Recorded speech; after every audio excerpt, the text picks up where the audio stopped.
Hare Rama, Rama Rama, Hare Hare. Follow.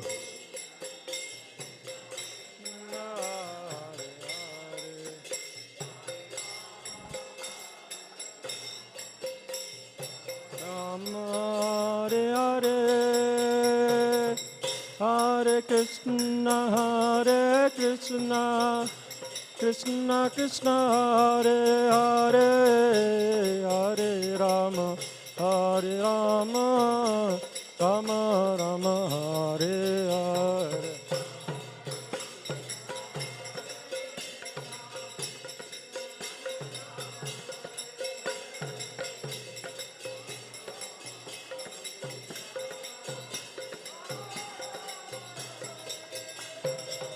Hare Krishna, Hare Krishna, Krishna Krishna, Hare Hare, Hare Rama, Hare Rama, Rama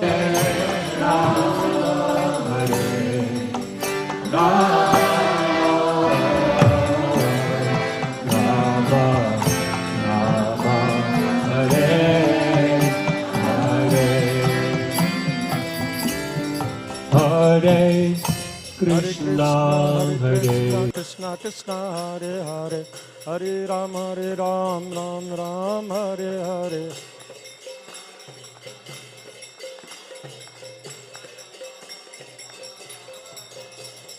Hare Krishna, Krishna Krishna, Hare Hare, Hare Rama, Ram Ram, Hare Hare.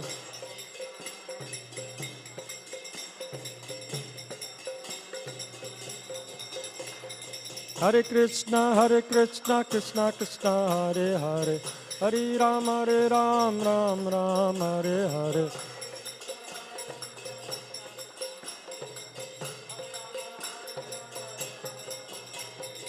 Hare Krishna, Krishna Krishna, Hare Hare, Hare Rama, Ram Ram, Hare Hare.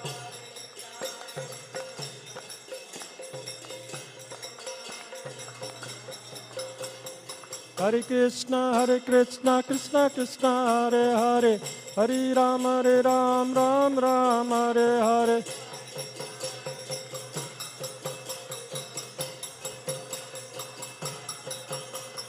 Hare Krishna, Krishna Krishna, Hare Hare, Hare Rama, Ram Ram, Hare Hare.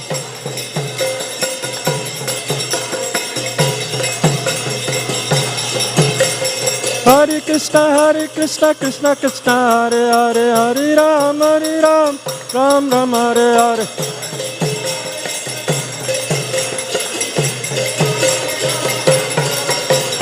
Hare Krishna, Krishna Krishna, Hare Hare, Hare Rama, Ram Hare Hare.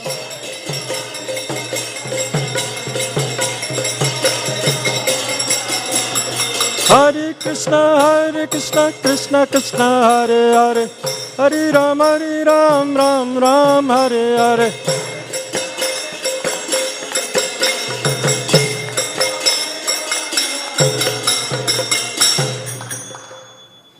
Hare Krishna, Krishna Krishna, Hare Hare, Hare Rama, Rama Rama, Hare Hare.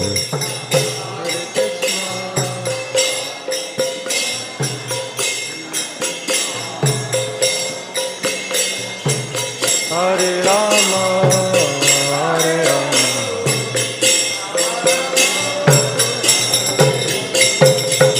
Hare Krishna, Krishna Krishna, Hare Hare, Hare Rama, Rama Rama, Hare Hare.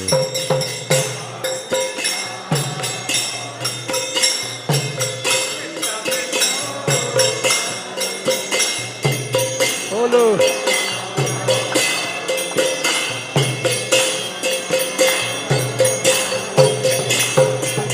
Hare Krishna,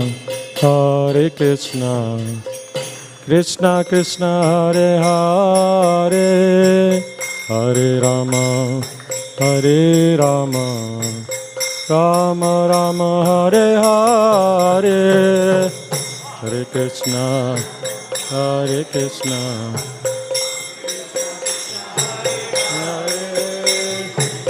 Hare Rama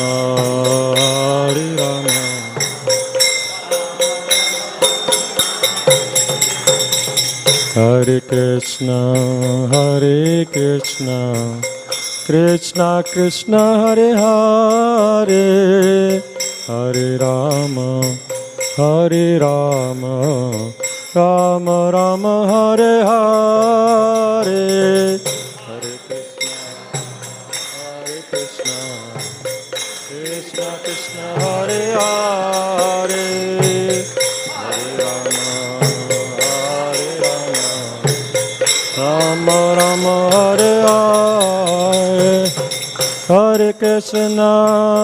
Hare Krishna Krishna Krishna Hare Hare Hare Rama Hare Rama Rama Rama Hare Hare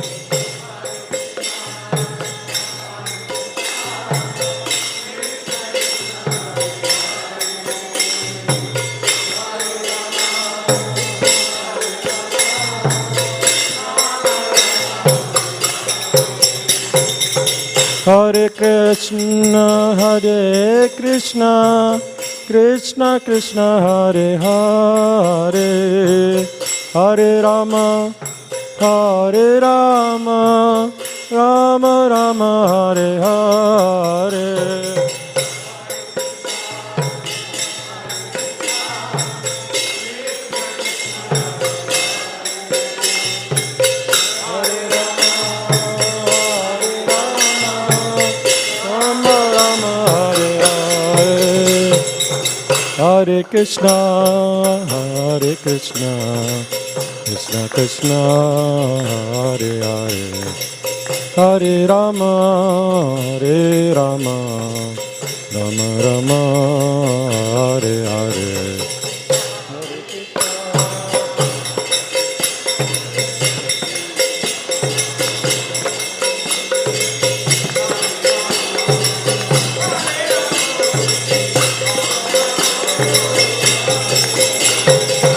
Hare Krishna Krishna Krishna Hare Hare Hare Rama Rama Rama Hare Hare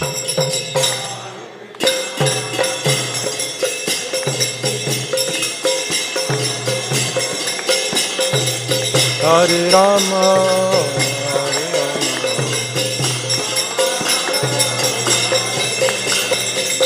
Hare Krishna Krishna Krishna Hare Hare Hare Rama Rama Rama Hare Hare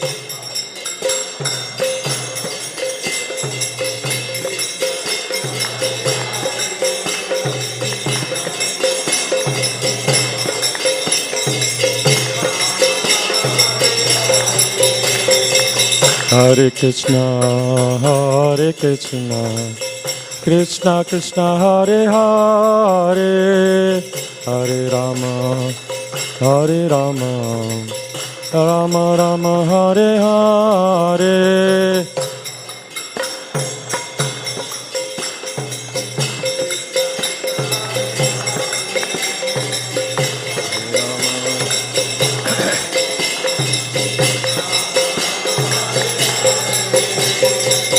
Hare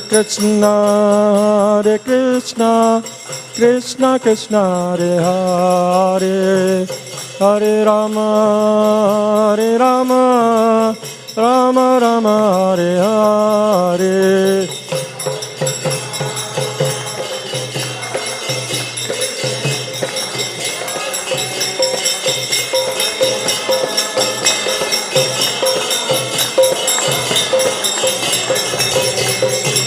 Hare Krishna, Krishna Krishna, Hare Hare, Hare Rama, Rama Rama, Hare Hare.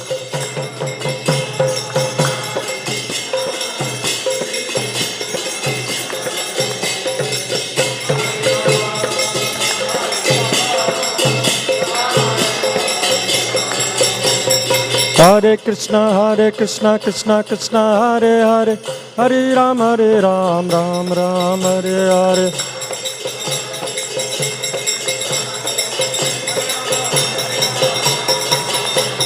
Hare Krishna, Krishna Krishna, Hare Hare, Hare Ram, Ram Ram, Hare Hare.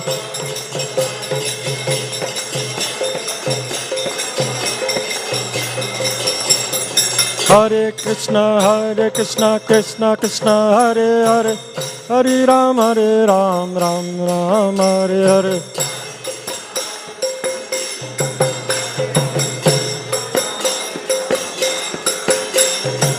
Hare Krishna, Krishna Krishna, Hare Hare, Hare Ram, Ram Ram, Hare Hare.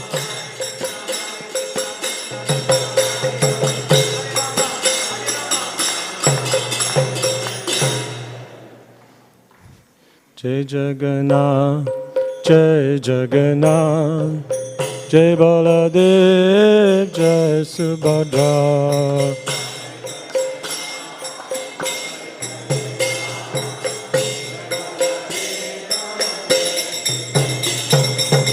Jai Jagannath, Jai Jagannath, Jai Baladev, Jai Subhadra.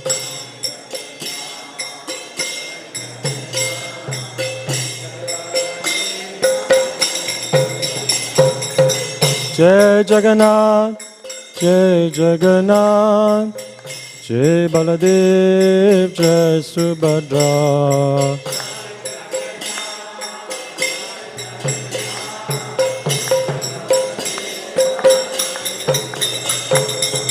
Jagannatha Swami Nayana Patagami, Nayana Patagami Bhavatame.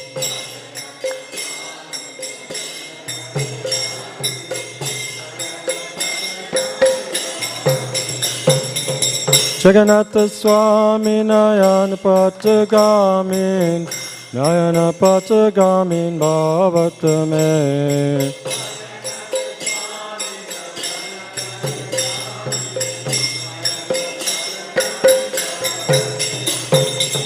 Jagannatha Swami Nayana Patagamin, Nayana Patagamin Bhavatame.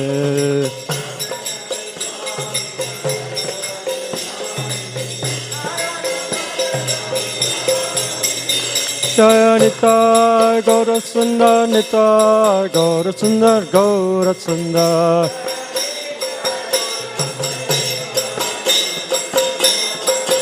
Jaya Nitai Gaura Sundar, Nitai Gaura Sundar, Gaura Sundar.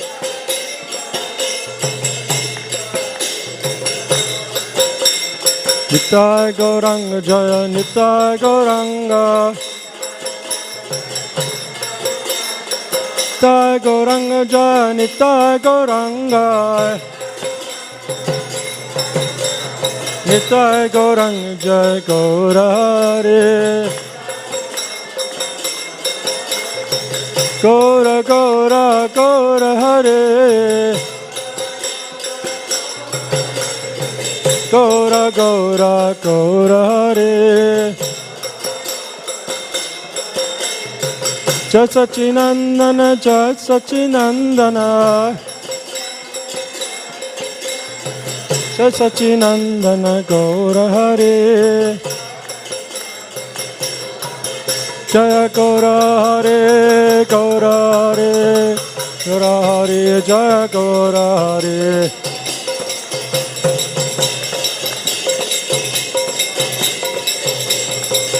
Jaya Prabhupada, Prabhupada, Prabhupada, Jaya Prabhupada.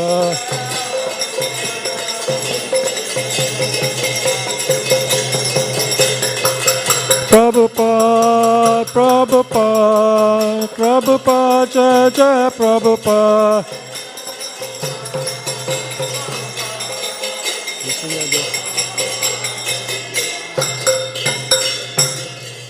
Sing it quickly.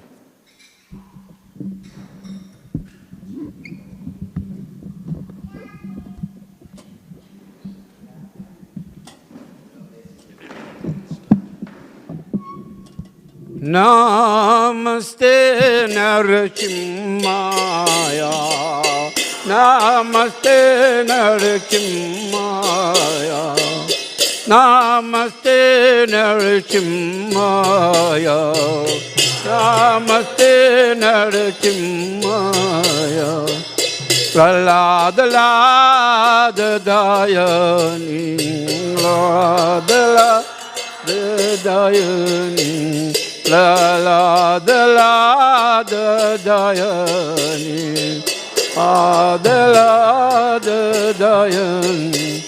Hiranyakasi puvakta,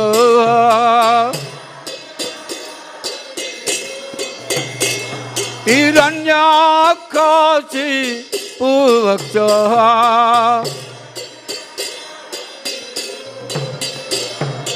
Sila tanaka nakalaye,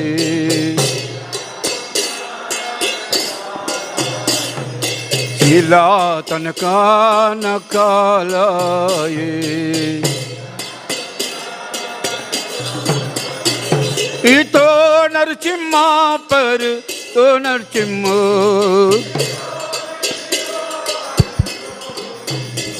Ito Narsimha par to Narsimha.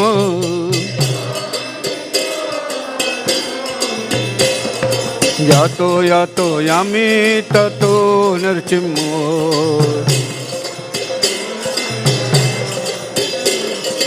Yato yami tato Narsimha.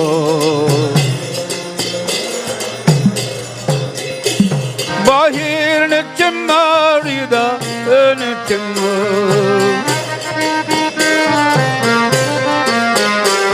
Bahir Narsimha Rida Narsimha.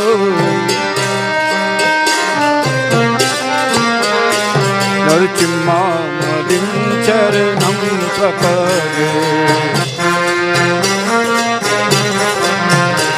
Narsimha Madim Charanam Prapade.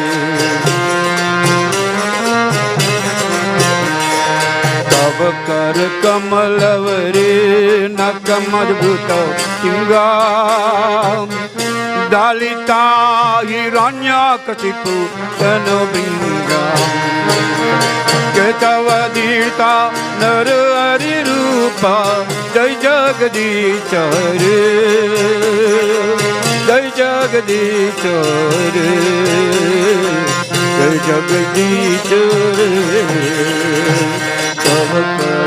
Kamalavare Nakamadbhuta Singam, Dalita Hiranyakasipu Tanobingam, Ketavadita Narari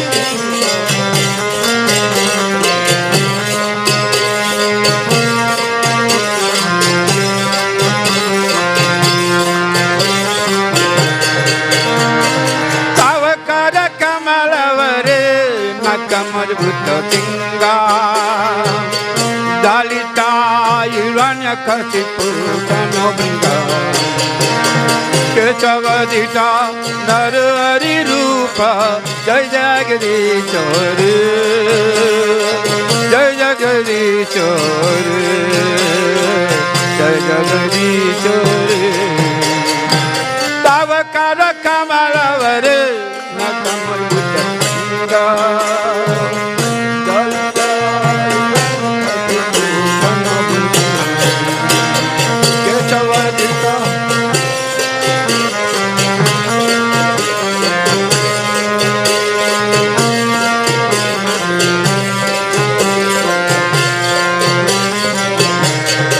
Jaya Lakshmi Narsinga, Lakshmi Narsinga, Lakshmi Narsinga, Jaya Lakshmi Narsinga.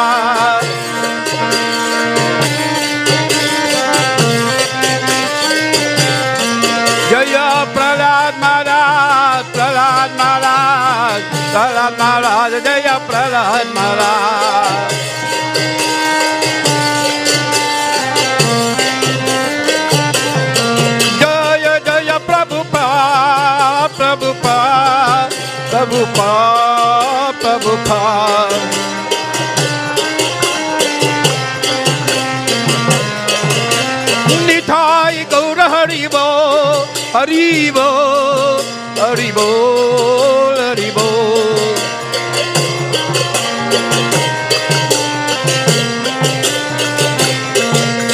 Shri Lakshmi Narasimha भगवान की जय, भक्त प्रहलाद महाराज की जय, और beloved spiritual masters, divine loving grace, Srila Prabhupada की जय, निताय गौ प्रेमानंदे, हरि बोल, हरे Krishna.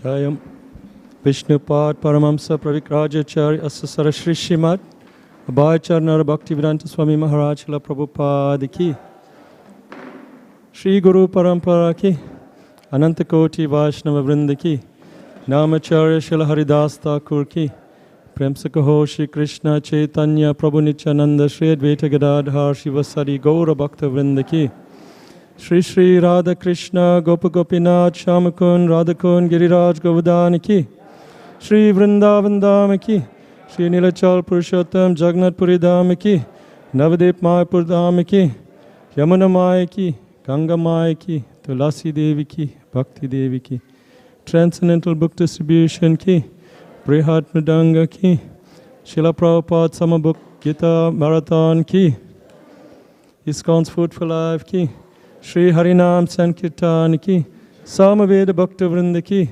Shri Shri Radha Radhanath ki, Shri Giriraj Govardhan ki, Shri Shri Radha Shama Sundar Lalita Vishaka ki, Shri Krishna Balaram ki, Shri Jagannath Baladev Subhadra Maharani Sudasan Chakra ki, Patita Pavani Nitai Gaur Sundar ki, Srila Prabhupada ki, ISKCON Gurus Vrinda ki, Gaura Premanande Hari Hari Bol. All glories to the assembled devotees. All glories to the assembled devotees. All glories to the assembled devotees. All glories to the lotus feet of Sri Sri Guru and Sri Gauranga, Gauru Premanande, Hari Hari Bol. His Holiness Bhakti Chaitanya Swami Maharaj ki, Srila Prabhupada ki. So welcome, dear devotees, to this wonderful Love Feast program. We're very fortunate to have Maharaj's association as we've had over the last few days. Today we will be completing the final day of the Srimad Bhagavatam overview, and we also have a very special presentation this afternoon, and that is the recognition of the devotees who've participated in the Summer Book Marathon for 2022. Without further ado, I'll hand over to Maharaj. Hare Hare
here, but rather we continued with it just online. And as a result, I think many of the devotees who would have attended in person here, or who did attend in person on Wednesday night, they missed out. Because I remember, even on Wednesday night, we had about 60 people online, I think. Something like that, and plus maybe 50 here. But on Thursday night, when we were just online, we had, again, I think it was sort of maybe 70, so maybe a few of you who were here in person on Wednesday night, maybe a few of you, I guess, were here. Were online on Thursday. And then the same problem on Friday.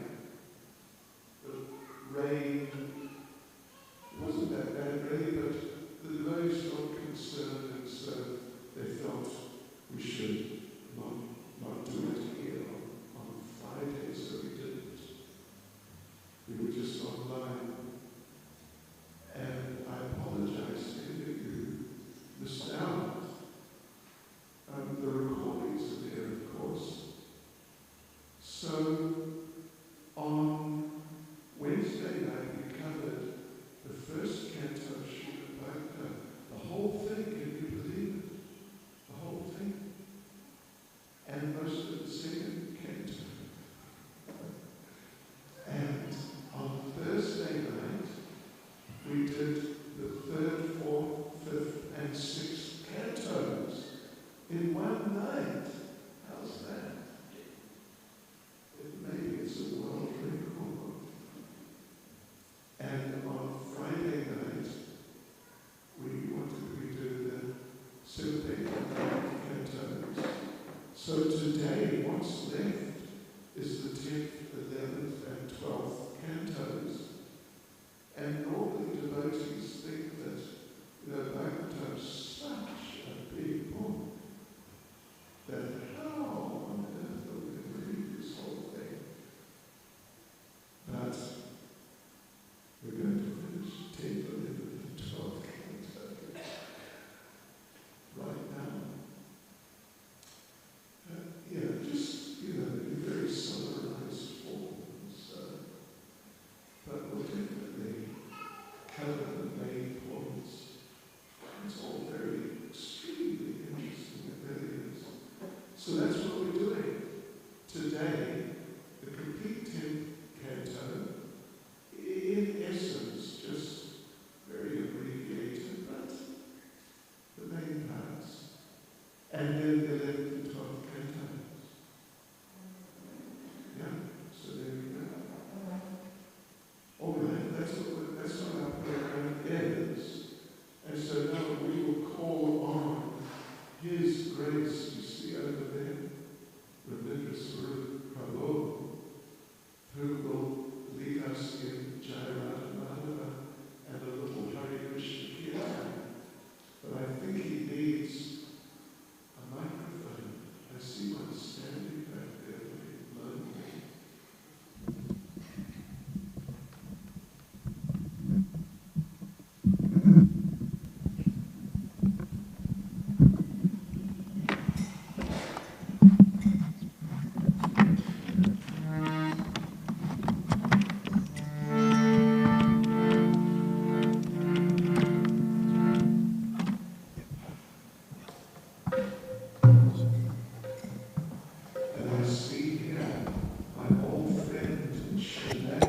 Hare Krishna.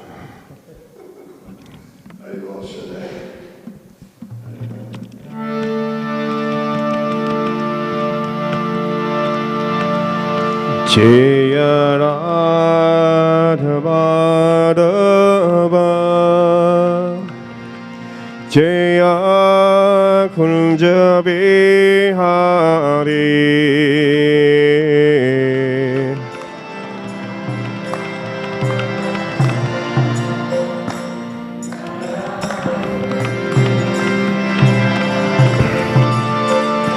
Jaya Bhadava Jaya Kunja Bihari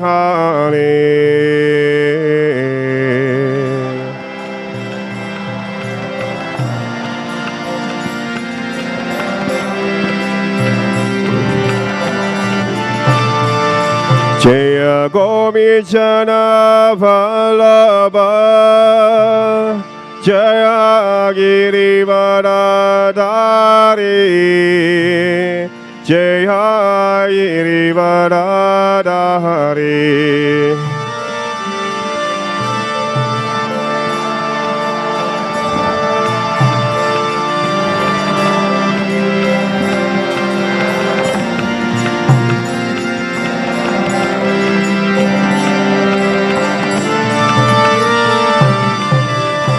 Shodara Dara Brajara Jara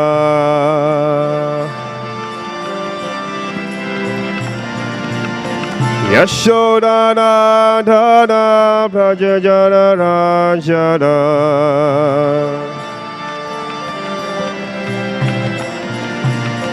Yamuna Tera Vadashari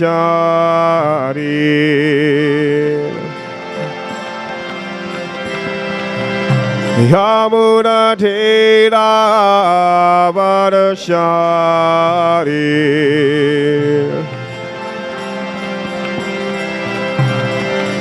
Jaya Vadava Jaya Kunja Bihari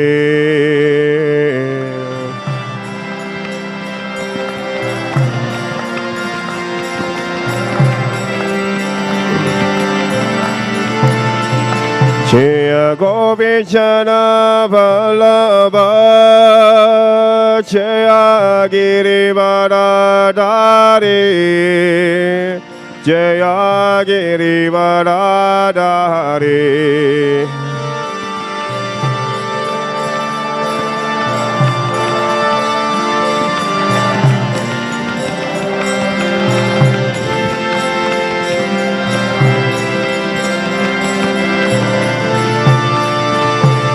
Yashodhana Dara Brajara Jara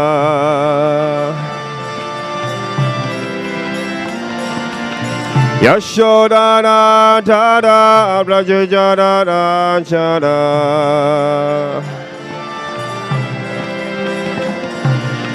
Yamuna Tera Vadashari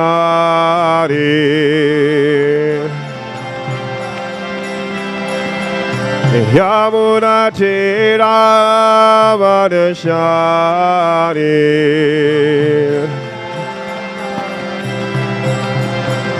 Jaya Vadava Jaya Kunja Bihari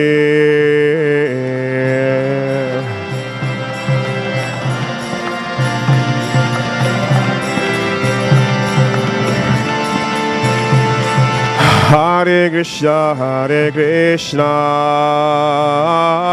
Krishna Krishna, Hare Hare, Hare Rama, Hare Rama, Rama Rama, Hare Hare.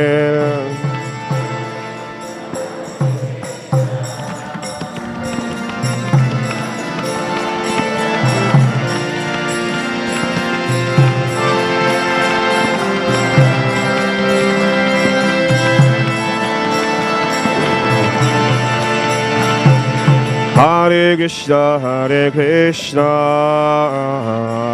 Krishna Krishna, Hare Hare, Hare Rama, Hare Rama, Rama Rama, Hare Hare.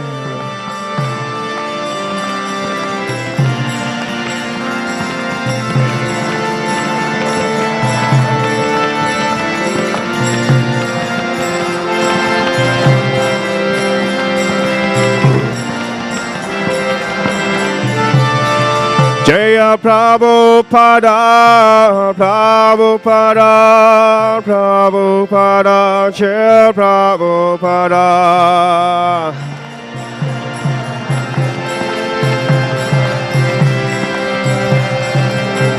Jaya Jaya Prabhupada, Prabhupada, Prabhupada, Prabhupada.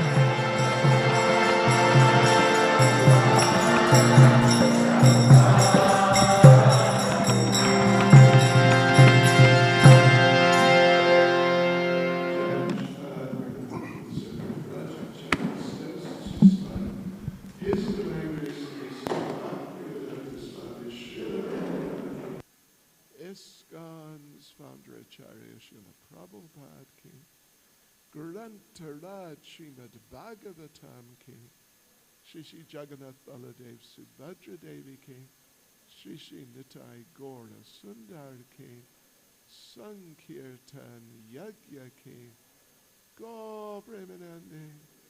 All glories to their Samal devotees. All glories to their Samal devotees. All glories to their Samal devotees.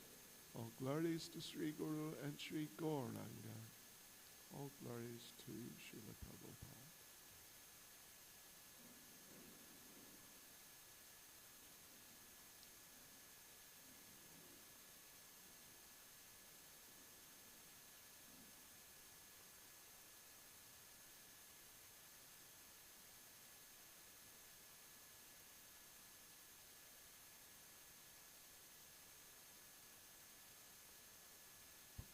Om Namo Bhagavate Vasudevaya.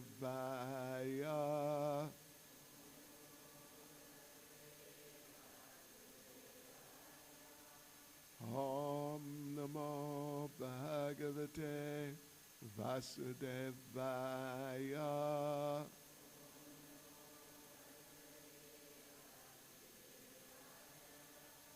Om Namo Bhagavate Vasudevaya.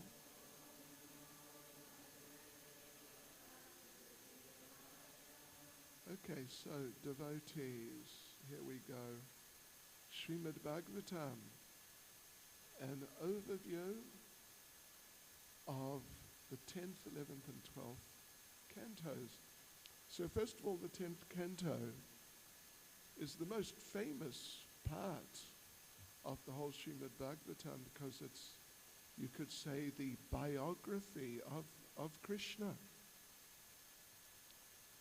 From right before his birth or appearance till kind of towards, at least towards, his leaving this world. The 11th canto, which of course we're going to go on to shortly, is, there are two main parts to the 11th canto, and one of them is the description of the departure of Lord Krishna from this world. It's quite a story, so we'll go through that shortly, but here now, that's the 11th canto. Here now is the 10th canto. There are 90 chapters. 90 chapters. It's really extensive. There are 4, like, I don't know if they're 1,000-page books, but I'm sure they're good 700 or 800 pages. 4 books making up just the 10th canto alone. So it's very substantial. So, but there are 3 sections in the 10th canto. First section is from verse 1, chapter 1 to chapter 40, and that is Krishna in Vrindavan. Then from chapter 41 to chapter 50, that is Krishna in Mathura. Then from chapter 50, sort of part way through chapter 50, through chapter 90, that's Krishna in Dwaraka. Yes, so each section is really kind of separate. They're all separate from each other. Krishna in Vrindavan means basically Krishna's childhood pastimes. And Krishna in Mathura is Krishna as, first of all, Krishna kills Kamsa. That's pretty dramatic. And then Krishna meets Kubja. That's very interesting. And other things, anyway, we'll explain when we get there. Then Krishna in Dwaraka is Krishna as a prince. In Mathura, he's also like a prince. Well, he is a prince, actually. So Krishna in Dwaraka, Krishna as a prince, as a householder, married person. Krishna had 16,108 wives. And as we say when we sometimes attend weddings and we're asked to say a few words, then we tell the husband, the groom, don't try to compete with Krishna in any regard, but definitely not that regard. Just one. Just stick with one. But Krishna, 16,108 wives, and he expanded himself into separate forms for each, living 24/7 with each wife. And it's said that in Kali Yuga, the time we're in now, this epoch, in Kali Yuga, a man will be considered expert if he can keep one wife happy. I will not ask ladies if your husbands how they're doing in that regard, but anyway, that's what they say. But Krishna had 16,108 wives, and they were really happy. Each wife had 10 children. So that's quite a family, isn't it? What's that? That's 160,000, 161,000 children. There you go. I met once one of our friends, a supporter of our movement in Centurion between Joburg and Pretoria. And he had 2 wives at the same time, and they were living together, and they got on, and a total of 32 children. Anyway, let's not get diverted. So here we are. Chapter 1 to chapter 40, Krishna in Vrindavan. So, you know, there's the appearance of Krishna that's very special. Krishna is the Supreme Lord. He was in the womb of Devaki. He was actually, you could say, physically within her womb.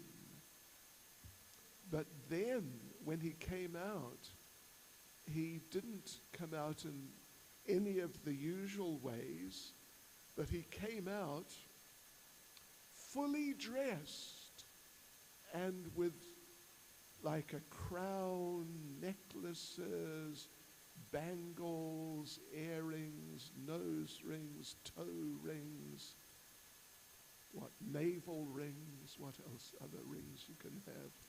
Anyway, all those sorts of things. Yeah, he just stepped out. He just stepped out. And as soon as he stepped out, he started speaking, not in any type of baby language, but he started speaking in Sanskrit, perfect Sanskrit. And then, of course, he appeared, or was born, but we say appeared, in a prison. His parents were imprisoned, but then the father, Vasudeva, managed to escape and take baby Krishna across the Yamuna River, because this is happening in Mathura, if you're familiar with the geography of India, North India a bit. Mathura's right on the river. Yamuna, the river's on the eastern side. So he took Krishna across the river to Gokula, which is across the river on the eastern side. And Krishna had his childhood pastimes there. And then they moved to near current-day Vrindavan. Then they moved to current-day Nandagram. Yeah, and that's where Krishna spent his childhood. So the main theme, you could say, or the main type of relationship that Krishna was involved in, not the only, but the main, was parental relationship. He was with devotees who were either his parents or the relatives and associates, contemporaries of his parents. They're all adults. And Krishna was there as a child. So the thing is, and it's such an important point to try to get one's head around, although it may not be so easy, is that in Vrindavan, Krishna appears in his supreme feature, highest feature. He is God. He appears in many different features, like as Lord Ram, Lord Ramachandra. He's a king. He's actually a king. Yes. So he dresses in that way. He conducts himself in that way. And he actually rules. But Krishna but Ram is not the complete manifestation of God. At least Krishna, or Lord Ram, who is Krishna, is not displaying his complete character. Only part of it. That's the thing. That's the difference. But Krishna in Vrindavan is as a child, and, well, you know, Lord Ram, in his relationships, even with Sita, his wife, her attitude towards him was extremely respectful, not as intimate as you could say the typical husband-wife relationships that we're all familiar with nowadays, where it's very, very intimate relationship, but she was extremely respectful to him because there he is displaying his kingly nature as the ruler and the Lord, the master. And like Hanuman's famous, of course, for his love of Lord Ram and being such a great servant of Lord Ram. But when they embraced at the end, after, you know, the whole thing about rescuing Sita and then returning to Ayodhya, then Ram felt so happy, so pleased with Hanuman. He embraced him. But Hanuman felt embarrassed because this is the Lord embracing me. Wow. So he felt very embarrassed. Who am I to just embrace the Lord? That's an intimate type of relationship. So there, the Lord is displaying himself more or less as God. And he's being treated like that. But in Vrindavan, no, it's different. In Vrindavan, he was his parents, once he reached Vrindavan, that's Nanda and Yashoda, and they took him just to be their son. That's all. And he took himself just to be their son. And he acted like that, and they acted like that, because they're actually in a parental mood in relation to the Lord. And they're in the mood of parental love. And they're not seeing him as God or the king or the Lord or the master. So that sort of relationship within Vrindavan, a loving relationship, intimate, very, very close, loving relationship, that is higher than a relationship with God in which he is displaying himself as God. And it's so obvious you cannot overlook the fact that he's God. But there in Vrindavan, he was just presenting himself as a little boy. And so they just loved him because he was the most lovable little boy. You know, we all know what children are like. Where did Shanae go? Anyway, she went. Oh, there she is. Haribol. We take her. Yeah. So, children, sometimes they're mischievous. I will not ask Shanae if she's ever mischievous. Never, I'm sure. She's a good girl. But other children are mischievous. Sometimes we hear. And sometimes, you know, the parents get angry with their children. It happens. And, you know, we don't support it at all, but sometimes parents get so angry they hit their children. Like I say, we really don't support that at all. There are other ways of correcting children. But Prabhupada would say, when Krishna, as a child, when Krishna was good, he was good. And when Krishna was bad, he was good. They just loved him. They just loved him. He was so lovable. He would sometimes, some dear devotee's telephone is, maybe it's Krishna. Maybe not. So, even Krishna, sometimes he would steal the butter. Mainly the butter. Sometimes he'd steal other things.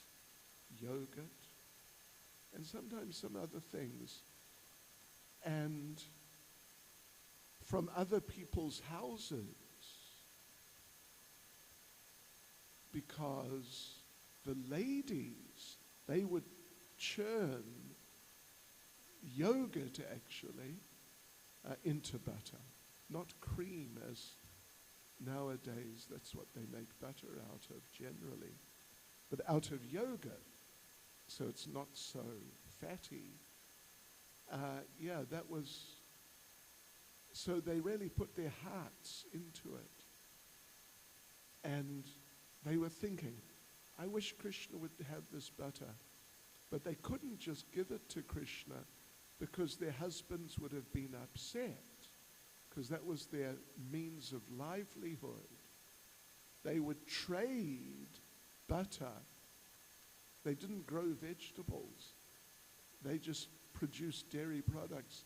They trade those dairy products for vegetables and grains and whatever else they needed. So, they didn't want to lose their butter.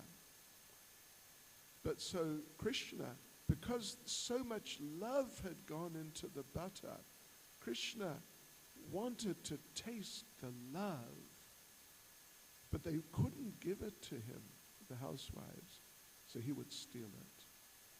Yes, because he felt, Krishna is addicted to love. Yes, so he had to get their love, so he'd steal it.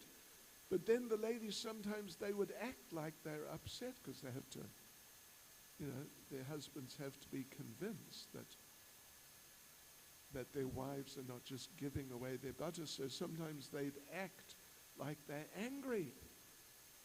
And they come and complain to Mother Yashoda that, look at this, your boy stole our butter again. And Mother Yashoda would raise her hand like she's going to smack him. And she would tell him, okay, I will sort him out. But they would say, no, don't do that. And Mother Yashoda would say, well, don't worry, I'll make sure he doesn't come to your house again to steal your butter. And the ladies would say, it's okay, let him come. Let him come. Because they weren't really angry. So like that, his friends, because they had loving relationships as friends, he was just their best friend, better than their best friend. And the gopis, the cowherd girls, he was, you could say, like their boyfriend. Yeah, and they didn't see him as God, this big, important person. They saw him just as the most beautiful and sweet and nice and mischievous young boy of their age group. So therefore the pastimes in Vrindavan, they're very special like that. They're really saturated with love, very intimate, very personal love. That's the main characteristic. Of course, Krishna, during his childhood, he killed many demons. Yes. The first demon was Putana. She was a giant witch, the real thing. And she was giant, a few kilometers tall.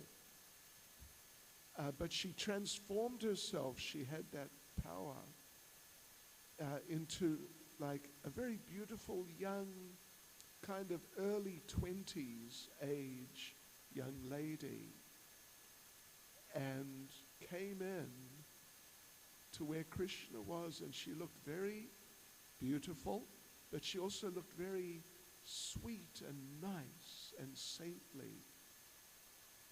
Yeah, so they let her go in and be with Krishna. Even though they didn't know who she was just a stranger. So she came in and she was going to breastfeed Krishna, because that was the practice in those days, and even up until recently, maybe in some places it still happens. All the ladies who are like in the same age group as the mother of a newly born child, they would all come and breastfeed the child. Yes. And the child would be breastfed up till school age,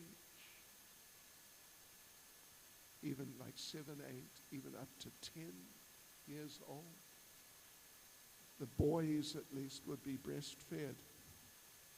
And they say that if boys particularly are breastfed, up to an age like that, like at least school type age, then when they're mature, physically mature, then they will not be so, like overly excited about women. And, well, you know what happens. Even in India now, there's all the raping going on. It's just crazy, crazy. And here, yeah. So like this, boys become more stable as they grow up. So, yeah. Krishna, Putana came to offer to breastfeed him, but her breast was poisoned, and therefore she was going to kill him. That was her idea. But he accepted that motherly type of gesture. She looked at him initially and thought, wow, what a beautiful child. And she actually had some motherly feelings for a couple of seconds. And then her mood, like, I'm going to kill him, just took over again. But Krishna accepted that little motherly mood. And even though he killed her, but he gave her a position in the kingdom of God as a type of mother, as a nanny, actually. Yeah, nanny is a type of mother, one of the 7 types of mothers. So, yeah, and devotees, when you go to the kingdom of God, if you go to Goloka Vrindavan, you may meet Putana. She's there as a nanny. Others are uncles and aunts. There's a whole circle of parental type devotees. So anyway, Krishna killed Putana. He killed Shakatasura, was the second one that's recorded, Trinavarta, and so on. Then there was the Damodar Leela. Krishna was naughty and broke some pots which had butter and other dairy products in them. And Mother Yashoda came and saw this mess. And there was Krishna eating butter. Well, he had stopped eating butter right then. He was feeding the butter to the monkeys. But they had had so much butter from him, they were refusing the butter. And Mother Yashoda came. Krishna was angry, inverted commas, but in terms of the exchanges of love, as happens, children sometimes get a bit shirty with their parents, briefly. And because she was breastfeeding him, a pot of milk started boiling over inside. She just put him down just like that. Just like that. Suddenly he's lying there and he got upset. So now he's feeding the butter to the monkeys. They're refusing. And his Mother Yashoda came in and Krishna said, just see, because he's sort of trying to get back at her. It's all very transcendental. It's not ordinary. And Krishna said, just see, your butter is so bad, even the monkeys won't eat it. And then Mother Yashoda decided, right, that's it. I've got to discipline this boy, teach him a lesson. Otherwise, he's going to grow up bad. Now he's stealing butter. In the future, he will steal motor cars. Or buffaloes, probably. And people, he'll become a criminal. They'll lock him up. She's thinking like this in a motherly way. And people will think, what sort of hopeless mother did this fellow have? Couldn't train him to become a proper human being. So she tied him up. Anyway, you all know the story. It's a long story. But these sorts of pastimes were going on. Yeah. So then, well, here's an interesting little bit of information which you wouldn't know, I'm assuming. He lived, first of all, he lived in the Gokula Mahavan area, which is still there, for 3 years and 4 months. Then he went to what is the current day Vrindavan area for another 3 years and 4 months. Then he went to the Nandagram area, which is, it's about an hour's drive, by motor car.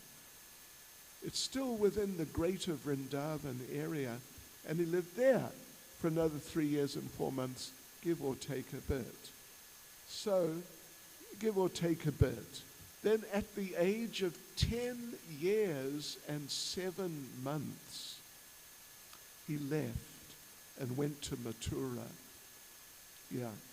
And the actual day it is the 13th lunar day of the dark fortnight.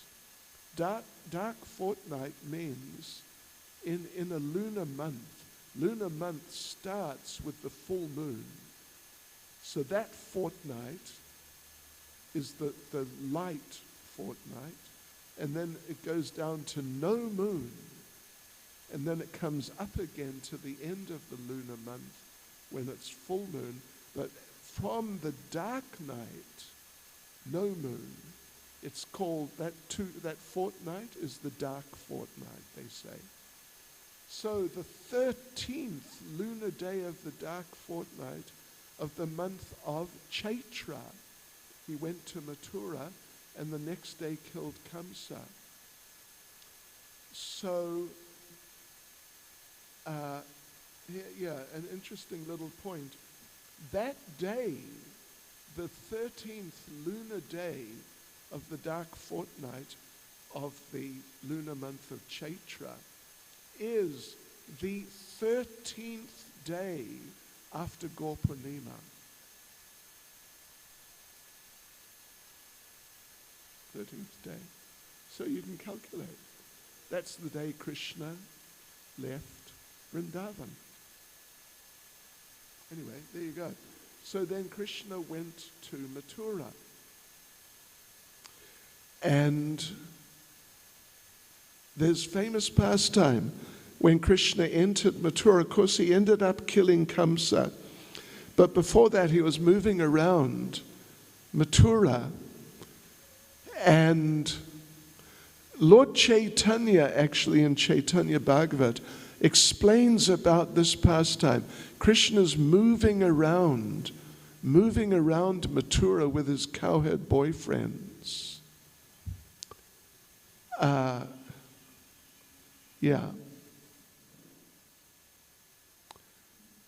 Moving around Mathura. And Lord Chaitanya, in Chaitanya Bhagavat, Lord Chaitanya is explaining this. It's in the Bhagavatam. So they met a washerman who had a whole big basket full of clothes belonging to the king, Kamsa. And Krishna, in his, you know what they say, boys will be boys. Particularly when they get to that age. Effectively, even though he's 10 years and 7 months, effectively he had aged to the point of a 15-year-old. Yeah.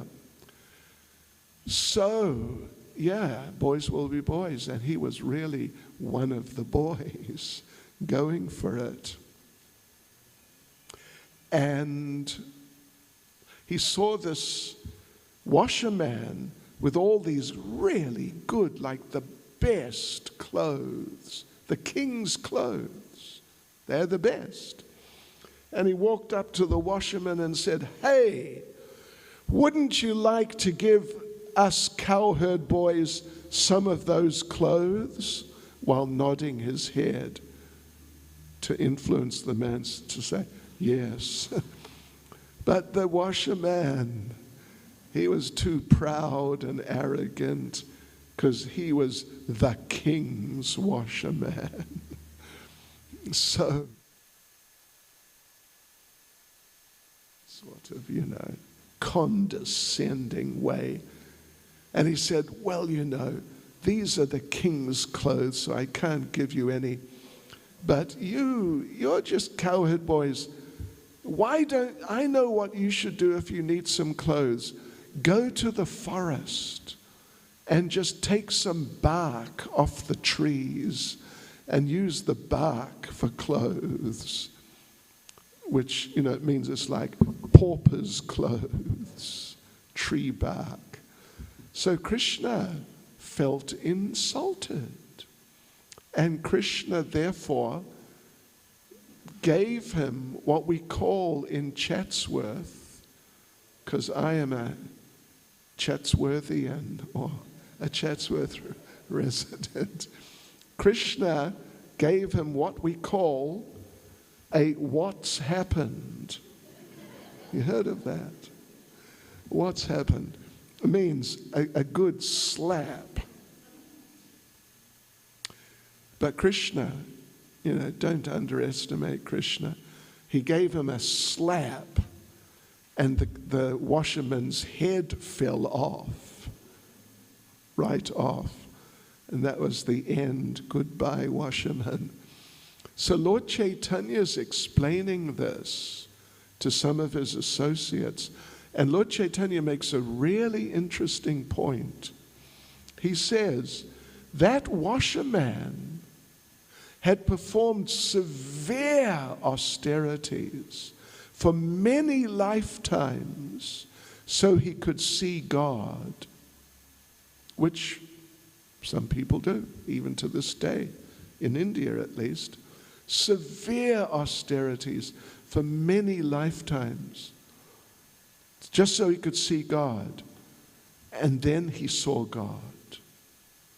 But because doing austerities hardens the heart,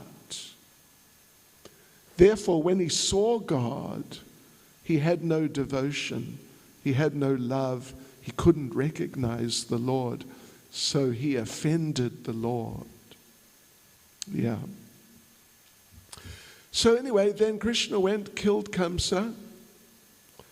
And just an interesting point about that is that when he killed, when he and Balaram together entered the wrestling arena, then different people saw him in different ways, because different people have different attitudes, different perspectives on God.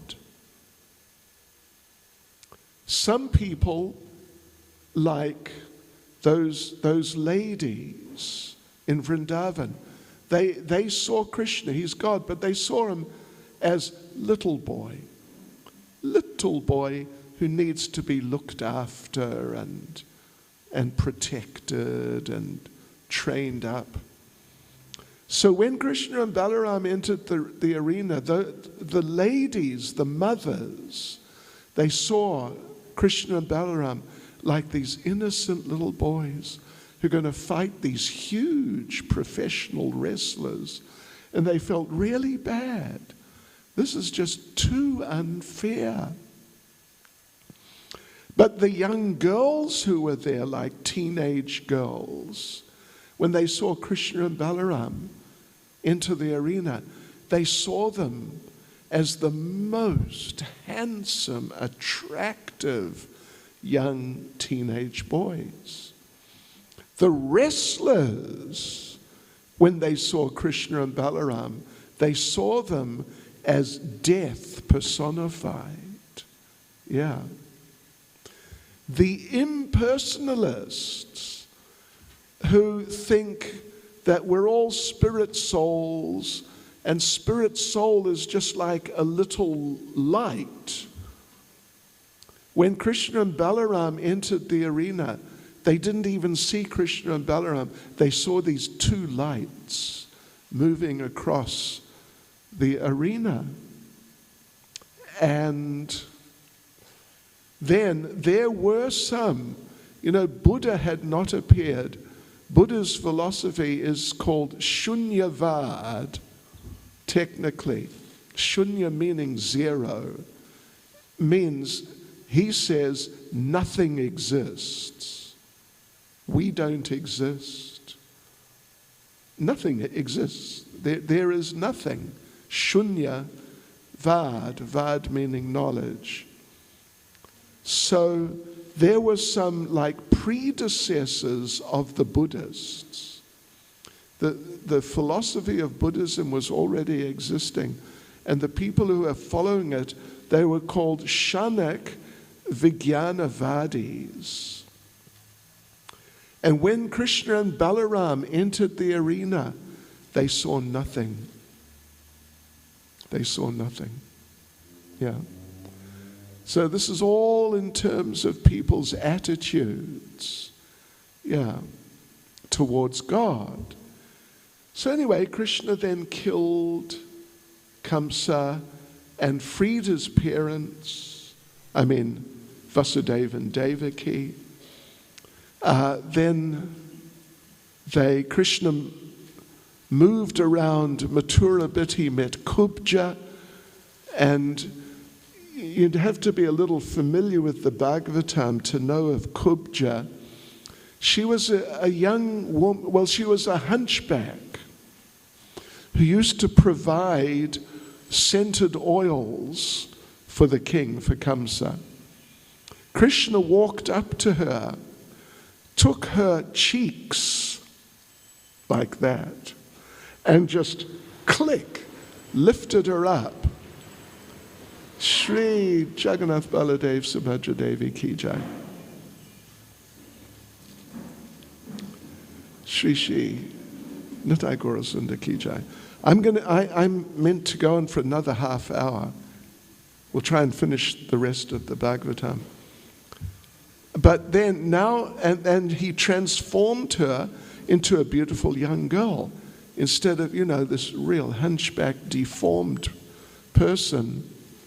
And she saw Krishna, who had done this amazing thing, and she became attracted to him in a lusty way. Yeah, because her heart was not pure, as with the gopis. So she invited him to visit her in her place. And Krishna went. And she, by Krishna's association, she became completely purified and came to the level of the gopis. In Gopal Champu of Srila Jiva Goswami, there's a very interesting discussion between some of the gopis. How did Kubja come from this point of being, just like a lusty woman who just wants to get her hands on some good-looking young man, to a pure devotee, completely free from such tendencies even. Yeah. So,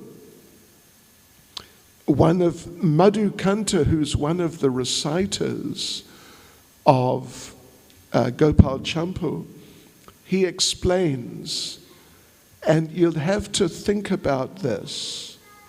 It's very interesting, but you'll have to think about it, and I suspect some of you still may not get it.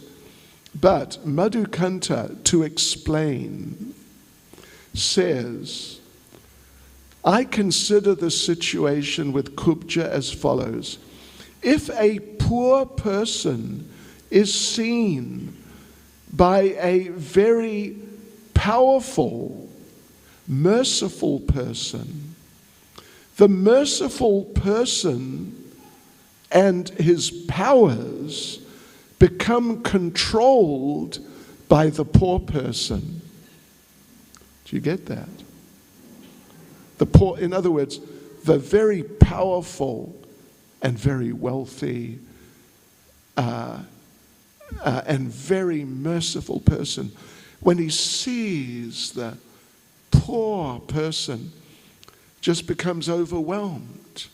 And then the poor person gains a type of control over that powerful, wealthy, and very merciful person.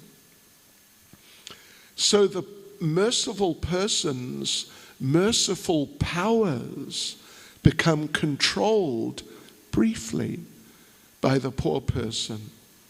So he continues, curious for a moment, Krishna glanced at Kubja, and thus she attained the power to become similar to the gopis. Do you get that? Or is it a bit... Anyway, think about it. It's really interesting. So then Krishna was educated, so to speak. He learned everything in 64 days from Sandipani Muni. And then in chapter 50, Krishna goes to Dwaraka and lived there. He married 16,108 princesses. They became his queens, and he manifested separate palaces for each of them. And Narada Muni one day visited, it's described in the Bhagavatam, and he went from palace to palace. He'd heard about this, and he wanted to see it. Can it be real? And he saw in the different palaces Krishna doing different things. In one palace he's playing with his children. In another palace he's joking with his wife. In another palace he's talking about, financial matters as householders do, and so on. In all these palaces he saw Krishna doing different things at the same time. Yeah. So then there was the meeting with the inhabitants of Vrindavan in Kurukshetra. That's described. They met Krishna again after having not seen him.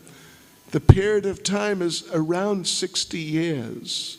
They didn't see Krishna, but they met him again in Kurukshetra, north of Vrindavan, north of Delhi, about 250 kilometers. And there, Krishna's 16,108 queens, when they saw the love exchanged between Krishna and particularly the gopis, they couldn't believe it. Because Krishna in Dwaraka, he manifests himself differently from in Vrindavan, because he's a prince. So therefore, even though there's a conjugal relationship, but there's also more of the element of awe and reverence. They have more of an understanding that Krishna's God than in Vrindavan. So the queens wanted someone to instruct them and help them understand what was it like in Vrindavan. What were the relationships with Krishna like? So, but who's going to tell them? And then they realized Rohini, the mother of Balaram, she had been in Vrindavan. Although she is a wife of Vasudeva, who is Krishna's father in Mathura, so she's in that group. But she had been in Vrindavan while Vasudeva was imprisoned. So then Rohini explained to the queens what it was like in Vrindavan, the loving exchanges. And Krishna was wondering, it's one thing if you got one wife and she goes off with her girlfriends or, goes to the Pick and Pay and doesn't tell you. you know, or whatever. And then you wonder, hey, where's my wife gone? And she won't answer her phone. But it's another thing if you've got 16,108 wives and you can't find any of them at all. I mean, something's really happening. And so Krishna went looking for them, and sure enough, he saw them hidden away in some secret place. Because Rohini was afraid, if Krishna hears me talk about what it was like in Vrindavan, he will leave Dwaraka, because she was living in Dwaraka at that time, and we'll lose Krishna's association. So I'll tell you what it was like, but we have to get away from Krishna, make sure he doesn't see or hear anything. But Krishna came and saw and heard. And as he was listening, he became more and more just enraptured and overcome, remembering Vrindavan, what it was like that Krishna transformed into the form of Jagannath. Big round eyes, like wow, and big smile. Oh, it's amazing. That's Jagannath. And Balaram came, same thing happened to him. And then Subhadra in the middle there came, and same thing happened to her. Otherwise, they were in, you could say, you know, human forms. Yeah. But when they heard about Vrindavan, they transformed like that. So yeah, so that happened when they all met in Kurukshetra. Yeah. And then, then there's in the second to last chapter of the 10th canto, two very important pastimes are described in detail. One is Bhrigu Muni proving that Vishnu is higher than Brahma and Shiva. Because Bhrigu is one of the sons of Lord Brahma, as Lord Shiva is. So, it's a long story, but first of all, he went to visit Lord Brahma, who's his father. And in Vedic culture, when you meet your father, particularly first time in the day, you know what you must do. You know what you must do. You must bow down. Yeah. And I've seen in India, in some of the more cultured families, the children doing like that. But you must bow down before your father. But Bhrigu Muni, who is one of Brahma's sons, just walked in and said the Sanskrit equivalent of, "Hi, Dad, how you doing? All right." And Lord Brahma was not impressed, and he was going to kill him. But Saraswati, his wife, pacified him. He's overexcited. He got carried away. So don't kill him. So Brahma didn't kill him. So he went to Lord Shiva. And Lord Shiva, of course, he associates with ghosts and hobgoblins. And I heard that he comes to South Africa and associates with Tikalosh also. Out of his mercy to deliver, because Lord Chaitanya's Patita Pavan, the deliverer of the fallen.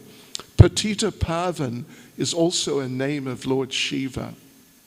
Yeah, it's also a name of Lord Shiva. He delivers the most fallen. I mean, those like the ghosts and hobgoblins and Tikalosh, I believe they're pretty fallen. I don't know if any of you have met one. But he makes them into devotees. Can you imagine? Devotee Tikaloshes. Yeah.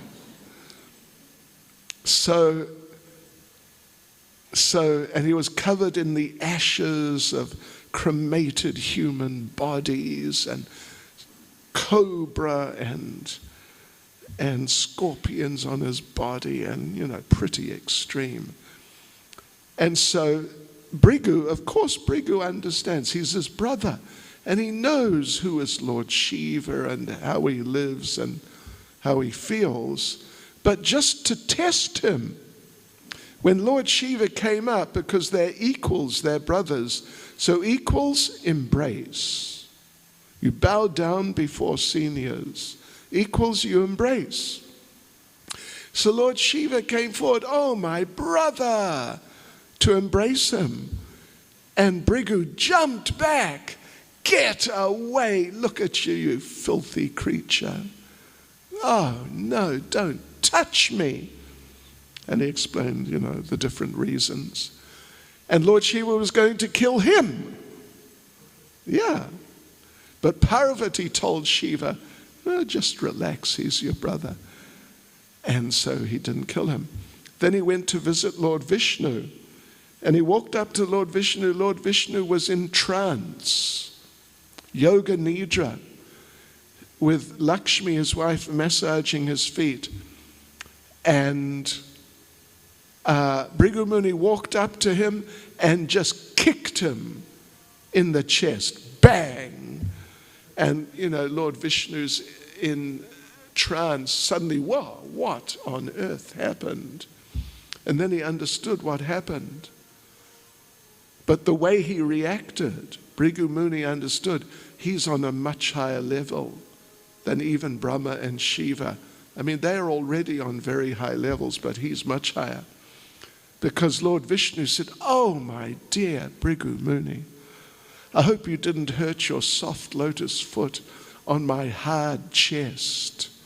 I'm so sorry. I guess I got in your way or something." And Brigu's just astonished. And then Lord Vishnu said, "Thank you so much for touching my chest with your lotus foot and leaving some of your dust on my chest. Now my wife Lakshmi, who until now will not come any closer to me than my feet, now she may embrace me. She's never done it before. So thank you, because she will want to get some of that dust." And Brigu Muni understood this Vishnu is just on a different level altogether. Then the second story is, we don't have a lot of time, unfortunately, but it's the story of the one Brahmin couple in Dwaraka whose 10 children, one after another, when they were born, one after the other, were stolen by Mahavishnu. Yes, Mahavishnu. So one by one, this couple had a child, and within like a couple of minutes of the birth of the child didn't die, but suddenly the child was just not there. The child just vanished because Mahavishnu had stolen the child. And this happened for 9 children. Then the wife became pregnant for the 10th time, and Arjuna came forward and said, "Don't worry, I will protect this child." With his Gandiva bow, he was standing there. That let whoever come and try and steal this child, I'll kill them. And this child will live. Or, you'll keep this child, 10th child. So there he was. The child was born. And what happened? Take a guess.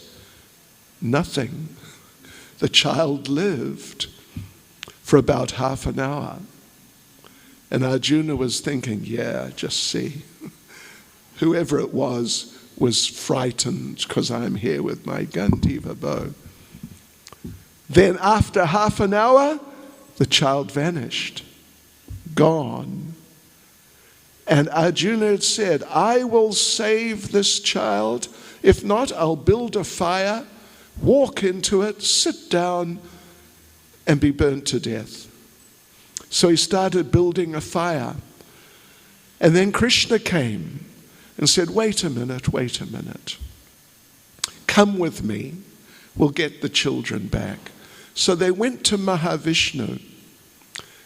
And Mahavishnu was so happy to see Krishna. And Krishna said, I want those 10 children back.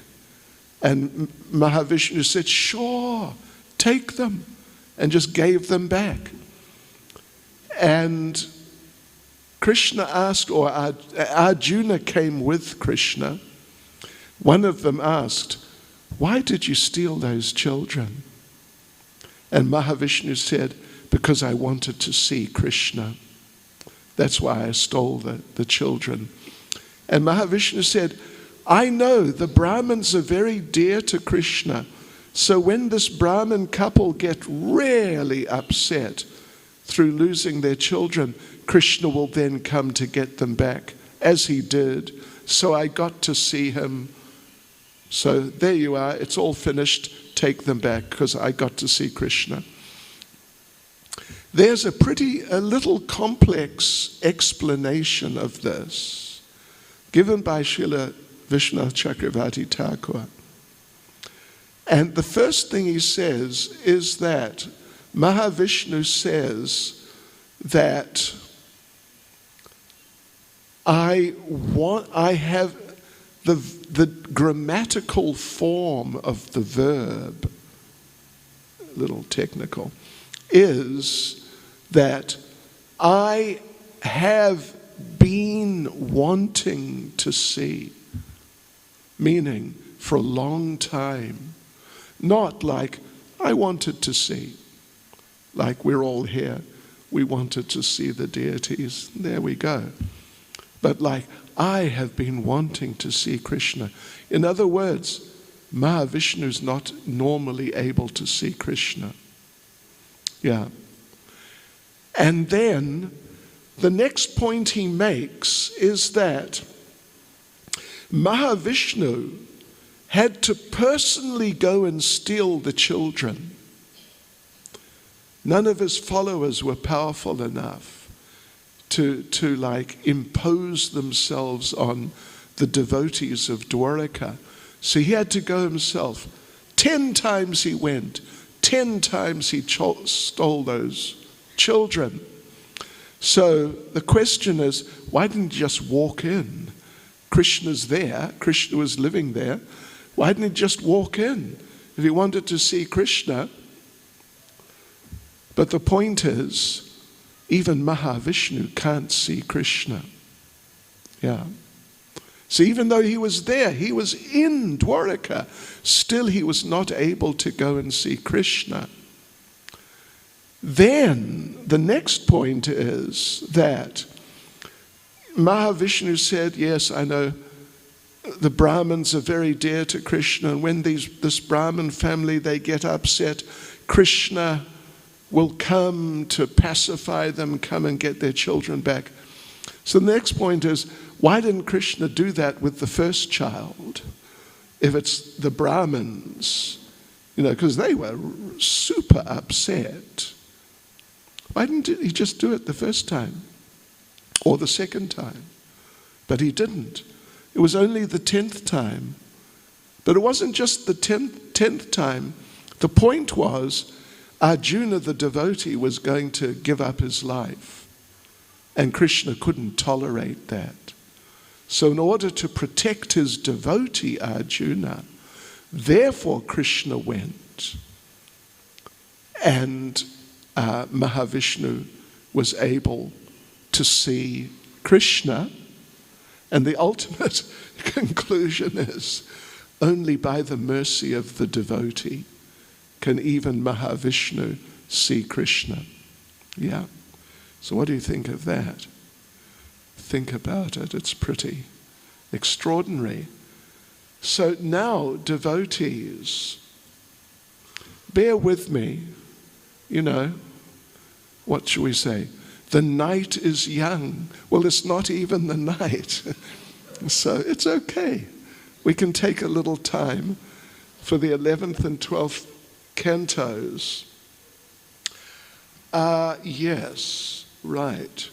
So what I want to do with the 11th canto, what we want to do with the 11th canto is just touch on two things.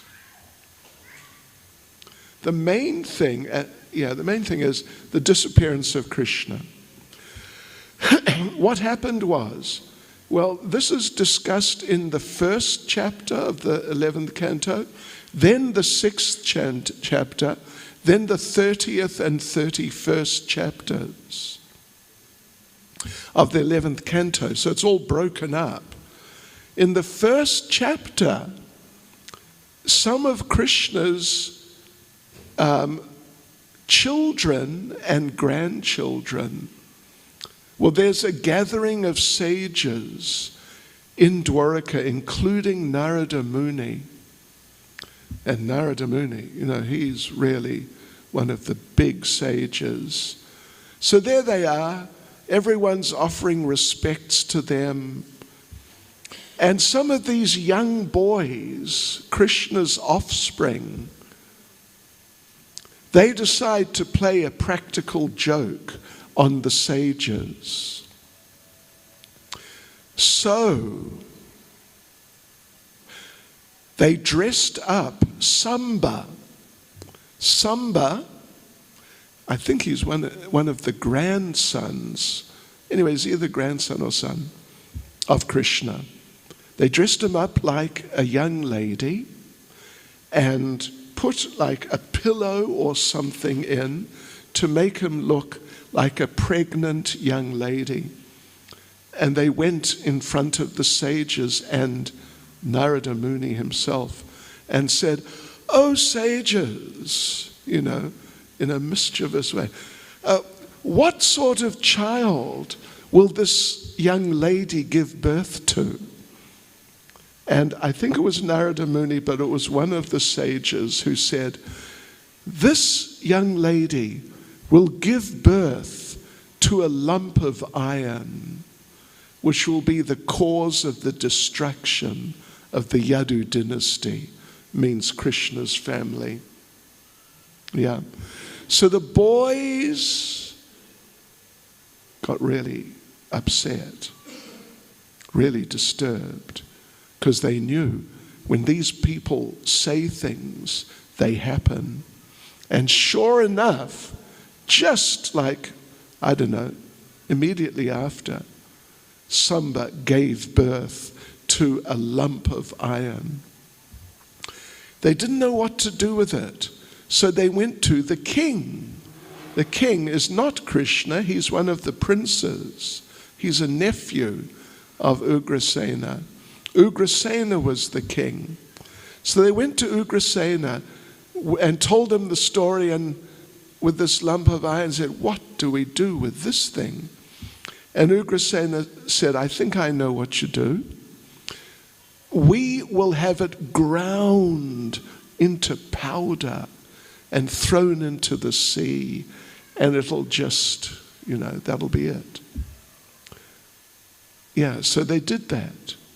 There was one last piece like this size, which they couldn't file down any further. They just threw it out into the ocean. So that's the first part of the story. The second part of the story, that's in the first chapter. So the second part is that the Krishna wants to leave this world. He's finished his pastimes. Battle of Kurukshetra finished before. Everything's finished. It's time to go. And he has to take his dynasty, his family with him. So how to do it? So he arranges that they all, like as usual, it's one of our many long stories, but abbreviating it a bit, he arranged that they all go, all the men of the Yadu dynasty, they went to a sacred place. It's called Prabhas Kshetra. It's near Dwaraka in Gujarat, on the coast.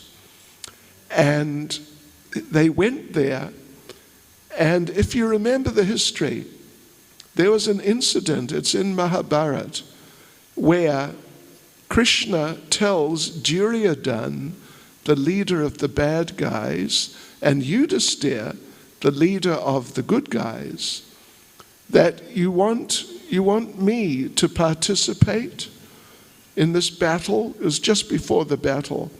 Said, all right, one of you can choose. I will be on your side, but I won't fight. And the other side, you can have my whole army, and they will fight. So, long story. Krishna was lying, sleeping. It was whoever would see him the first thing the next morning. Krishna's lying on his back, sleeping transcendentally. Duryodhana is standing right by his head, thinking, I'll be the first one he sees, then I'll choose the army. Yudhisthira is at Krishna's feet. That's a devotee's position. Krishna's on his back. Krishna wakes up and lifts his head up, looking down his body, and sees Yudhisthira first. And Duryodhana thinks, oh no, he's going to choose Krishna's army who's going to fight, and I'll just be stuck with Krishna. But Yudhisthira chose Krishna. And Duryodhana thought, great. So most of them were killed in the battle, but not all. So after the battle, those who survived from Krishna's army, they went and lived in Dwaraka with Krishna. Some of them didn't fight, or some of them stayed with Krishna, like Satyaki, Krishna's general of his army, stayed with Krishna and fought against the Duryodhana and company. So there they were now at Prabhas Kshetra, and Satyaki and those who were on Yudhisthira's side, Krishna's side, started making fun of those who were on the other side. That, yeah, you guys lost, look at you, what sort of warriors are you, ha, ha, ha. And so a fight developed. And they started picking like reeds that were growing and fighting with these reeds. But the reeds were metal because the powder from that iron block got washed up on the shore at Prabhas and grew into these reeds, metal reeds. So they just killed each other. 640 million of them. More in the Battle of Kurukshetra was 580 million. This is more than in the Battle of Kurukshetra. 640 million, all killed. All the men in the Yadu dynasty, all finished. Then Balaram decided that's it, I've had enough. And he just took off. He actually manifested Ananta Shesh from his mouth and just took off back to the spiritual world. And then what about Krishna? Krishna was there, and Krishna survived that whole thing. Krishna went and sat down under a tree, and Uddhava came, and Krishna instructed Uddhava. And Maitreya came also, and he heard Krishna instruct Uddhava. But then one hunter came, named Jara. One hunter came, And he would hunt animals and fish. He caught a fish, and when he opened up the fish, he found this piece of metal in the stomach of the fish, because the fish had swallowed that last piece of metal, which they couldn't file down any further. So he made it into an arrowhead. And there's Krishna sitting behind the tree speaking to Uddhava and Maitreya. And the hunter came and saw his foot sticking out and thought it's some sort of animal. And the Bhagavatam says he fired an arrow in the direction of Krishna's foot.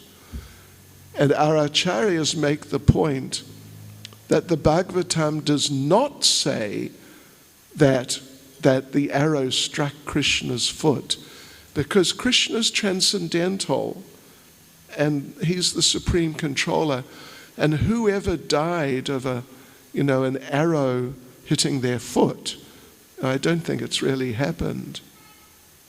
So he fired in the direction of Krishna's foot, and then he came around. And you may have seen that if you've got the Bhagavatam, in the 11th canto there's a painting of Krishna there with 4 arms, with his conch, club, chakra and lotus in personified forms as people standing around him. And the hunter Jara is offering his obeisances to Krishna and just begging Krishna to forgive him. So then Krishna returned to Dwaraka. Well, Krishna went back to Godhead, but he left a material form which was cremated in Dwaraka, just to satisfy the atheists and others who always thought, he's an ordinary person, he's not God. All these people who say he's God, they don't know what they're talking about. Just to keep them happy, Krishna left a material body which was cremated, but then Krishna just took off and flew through the universe and out of the universe and back to Goloka Vrindavan. Then, that's those chapters. I mean, there's a lot in the 11th canto. It's 31 chapters. But from chapter 7 to 29, it's Krishna's instructions to Uddhava, what they call the Uddhava Gita. And it is following on from the end of Bhagavad Gita, actually, and spoken directly by Krishna himself. So, you should read it, because there's all sorts of interesting things there which are not covered at all in Bhagavad Gita, like deity worship. Krishna talks about how to worship deities and all sorts of things which you don't find in Bhagavad Gita. There you go, devotees. And then finally, we've actually come to the end. And so the 12th canto, it talks about Kali Yuga, that in Kali Yuga, places of living are going to become like Phoenix. The Bhagavatam says. Anyway, you know what I mean. And the people will become like some of the people in Phoenix. The corner boys. Do they still have corner boys? What do you call them? High Chaparral. Okay. Yeah, they'll become these sort of semi-zombie dukkha smokers and people like that. Yeah. Kali Yuga. It'll become so bad that people will agree to marry just like that, just on the basis of physical appearance. They will have children just to eat them. Haribol. And so then at the end of Kali Yuga and at the end of 12th canto, Lord Kalki appears and just destroys everyone. Not everyone actually, but the vast, vast majority. Just destroys them. Yeah. And in the 12th canto, the snake bird comes and bites Parikshit, because that's what it's all about. You know, Parikshit's going to die on the 7th day by the bite of a snake bird. So snake bird comes, but they won't let him in because they know what he's going to do. They won't let him in. But Kashyapa, one of the sages who was there, the snake bird, Takshaka, bribes him. So, you know, in the 12th canto, you see the picture. There's Takshaka. He's bitten Parikshit. Parikshit's sitting there. His body is burst into flame. And Kashyapa is in the foreground with this little chest of gold. That's what Takshaka gave him, that, you know, look the other way, I'm going to bite him. Yeah. So Parikshit dies, his body bursts into fire because, you know, interesting, very little point, poison. He's a snake bird, but he's a snake. And so his bite is poisonous. It's poison which Parikshit dies from. But poison, the active element in poison is fire. So therefore Parikshit's body burst into flame. Yeah. Poison generally works through the action of fire overheating, the system overheating. So then we come to the end of Srimad Bhagavatam. And you know what I'm going to do, devotees? I am going to read the last few verses, the actual last few verses of the 12th canto, chapter 13. Chapter 13 is titled The Glories of Srimad Bhagavatam. And that's basically what it is. It's just glorifying Srimad Bhagavatam is like this, it's like that, it's, you know, it's so many things. You know, Bhadra Purnima, you know about Bhadra Purnima. That verse is there. It's, what is it? Verse 13, 12th canto, chapter 13, verse 13.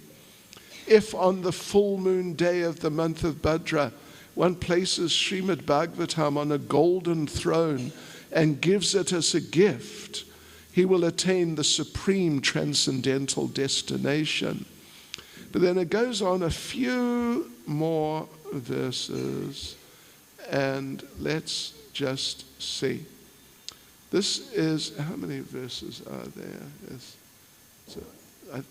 23. So verse 16, just as the Ganga is the greatest of all rivers, Lord Achyuta, Krishna, the supreme among deities, and Lord Shambhu, Lord Shiva, the greatest of Vaishnavas. Vaishnav, this is the verse, Vaishnavanam yata Shambhu. So Srimad Bhagavatam is the greatest of all Puranas.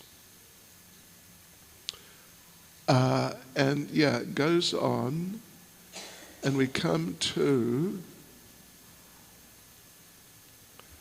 the last three. I'll read the last three verses.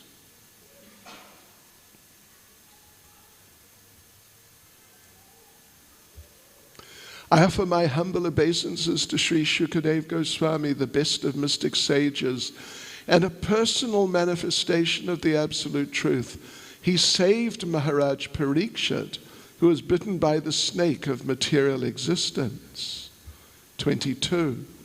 O Lord of Lords, O Master, please grant us pure devotional service at your lotus feet, life after life.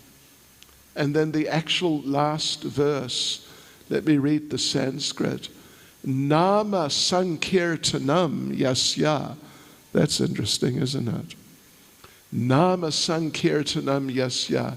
Sarva Papa Pranashanam. Pranamo Dukkha Shamanas. Tam Namami Harim Param. I offer my respectful obeisances unto the Supreme Lord, Hari, a name of Krishna. I offer my respectful obeisances to the Supreme Lord Hari, the congregational chanting of whose holy names destroys all sinful reactions, and the offering of obeisances unto whom relieves all material suffering. And thus ends the Srimad Bhagavatam.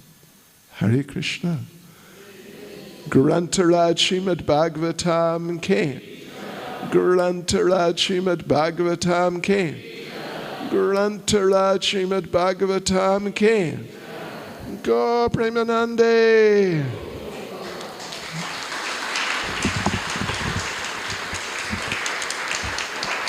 His Holiness Bhakti Chaitanya Swami Maharaj Ki. Srila Prabhupada Ki. Thank you so much, Maharaj.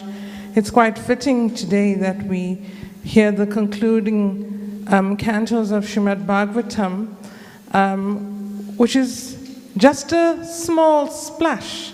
My spiritual master says it's a dip of your toe when you hear the essence. And we're inviting you today, as Maharaj has said, to dive into the nectar that is found in Srimad Bhagavatam. Srila Prabhupada dedicated so much of his time to translating all of these wonderful scriptures, and it is our responsibility, and it is also incumbent on us to both read, to distribute, and to pay homage to all of these wonderful writings of Srila Prabhupada. In the spirit of distributing books, this afternoon we'd like to recognize those devotees who have participated in the 2022 Summer Book Marathon. Maharaj, for the pleasure of Srila Prabhupada, this year we had a record number of 80 participants in the book marathon. Srila Prabhupada Ki. Jai. A total number of 2,833 books were distributed. Great. Wow. We're very pleased to also announce the introduction of a children's category for book distribution. Our children's classes have been successfully running in the 2022 year, and we encourage all parents to enroll your children so that they're able to learn from a very early age all of the wonderful nectar that is found in Srila Prabhupada's books. So, devotees, we're going to move on to our recognition awards this afternoon, but before I do that, I want to point out that it is not the number of books that we have distributed, but the endeavor that is the pleasure for Srila Prabhupada. So today, whether we've distributed 1 or 100 or 1,000, Srila Prabhupada will certainly shower his mercy upon you. Just to ensure that our process moves smoothly and efficiently, please can you adhere to the following instructions. As I call your names, you will assemble at the middle and receive your certificate from Maharaj, and please exit this way where you'll offer your obeisances on this end so that we can facilitate a smooth and efficient flow. If for some reason there's an error on your certificate, we will deal with those errors and queries after the program. We're going to commence now with our children's category. For the pleasure of Srila Prabhupada, we have three little Vaishnavis actually, who have made such a wonderful endeavor to do some book distribution with the assistance of their teachers in the college and their parents. The first recognition we have is to Vaishnavi, who has distributed 10 books for a total book score of 2.5.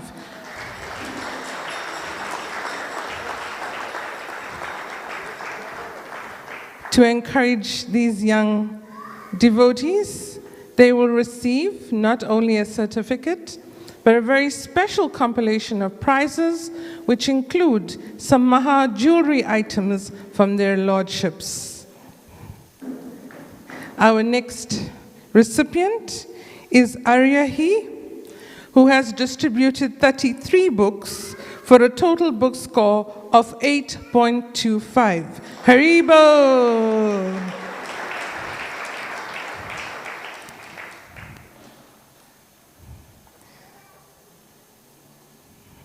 Little Aryavi is quite the student, very active in the college classes, and she's been effectively learning to preach via her teachers.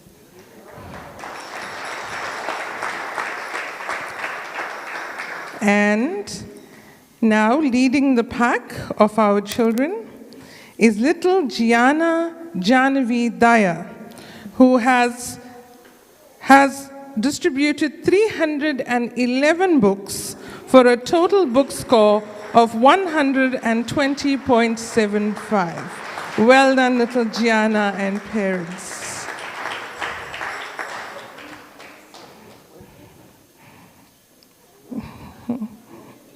Haribo!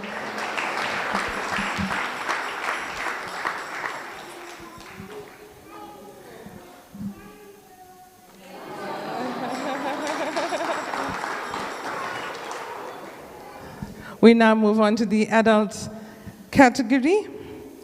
We recognize the following devotees. Dwarkadesh Krishna Das. If you can please make your way forward. I will call a succession of names and we will hand your certificates to you here as you come through. Rogers Niranjan.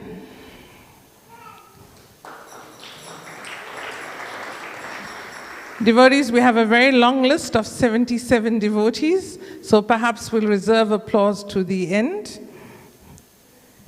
Kirti, Bhaktin Kirti. Yashoda Charan Devidasi.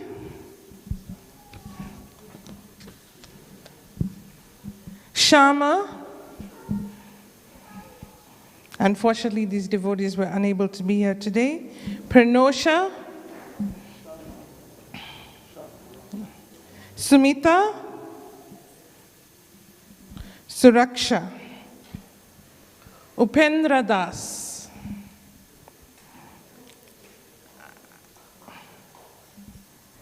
Avinash. Vaikuntanayak Das. Dharma Sindhu Das. Bhakta Radhanath. Kishori. Bivika Siulal. Hansa Rupadas. Bivika Siulal. Hansa Rupadas, is Prabhu with us? No. Shamir, Bhakta Shamir. Chaitanya. Kirtan. It seems like many of our devotees are away. Krishna Kunj Das. Shama Kishori Dasi.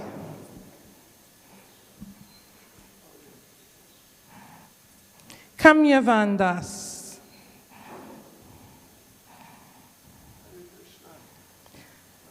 Lokakshi Devi Dasi. Manjari Nahani. Bal Gopal Das,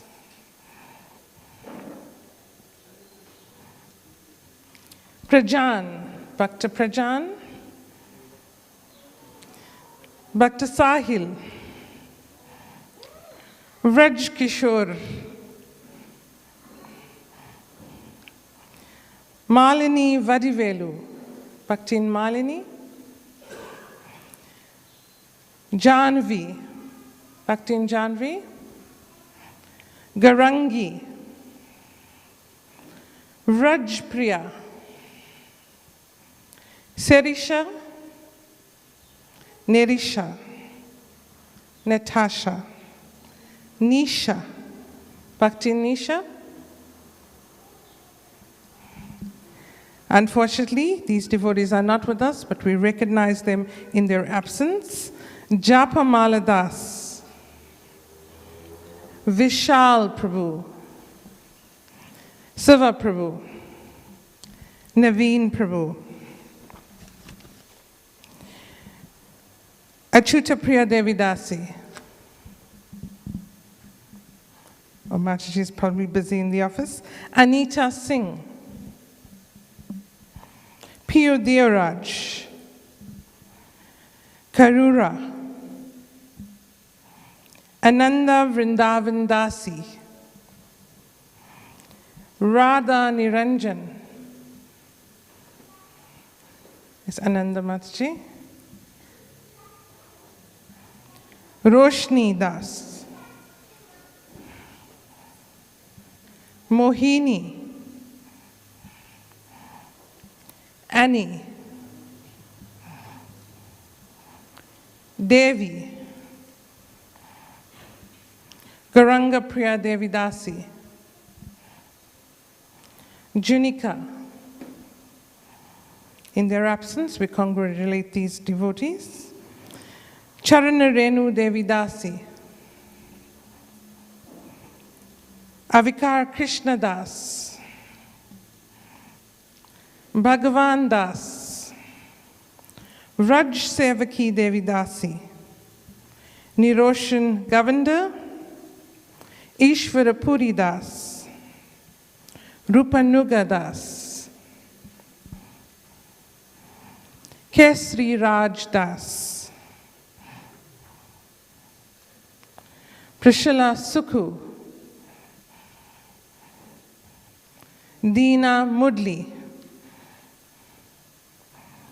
Our next is a team made up of, these are now in our top 10, Raghunath Das, Krishni Devidasi, Jalangi Devidasi, and Bhakti Vinod Prabhu, for a total number of 39 books distributed. We'll ask Bhakti Vinod Prabhu if he's here to receive. Yes, it's meant to have all 4 names, right? Raghunath, if you are here, he's outside. Okay, they're busy with service. Our next devotee, Bhakti Vinod, you can take it on behalf of the team. Raghunath Prabhu, you as well. Come.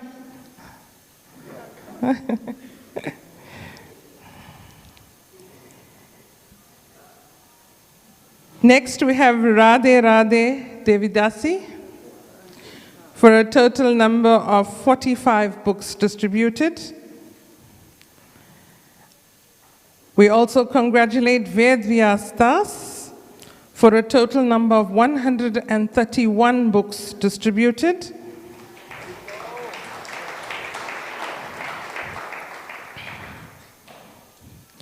Congratulations to Bhaktin Usha and the Govindas team, who distributed a total of 132, which is 58.5 book score points.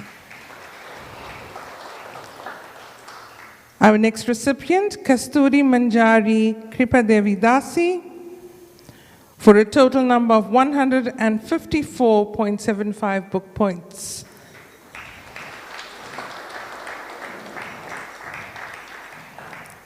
Taking the 4th place, Shri Mukunda Das, who did a distribution of 108 books for a total of 168 book points. Unfortunately, Prabhu's not with us. We now go to our top 3 book distribution recipients. In third place, we have our Harinam Ananda team distributing a total of 467 books for a total of 319.5 books.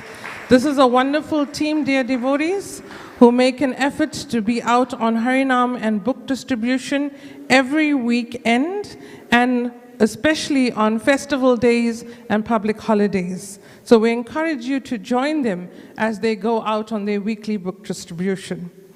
In second position, leading by example, is His Grace Prabhanu Prabhu, who with a total number of 626 books for 830 book points. Prabhu is unfortunately not with us. He's in India at the moment. So we will reserve his award for later.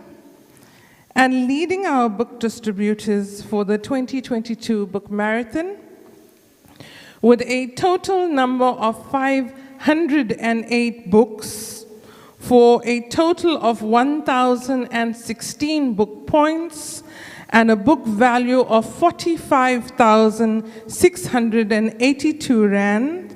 Congratulations to Bhakta Amit Daya.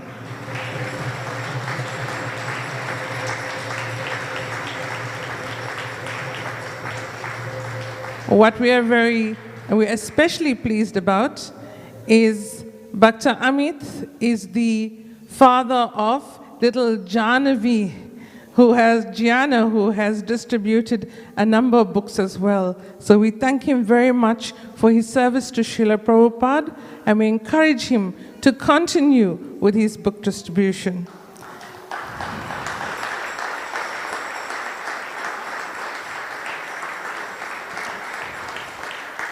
A very special thank you to all those who participated in our book marathon for 2022.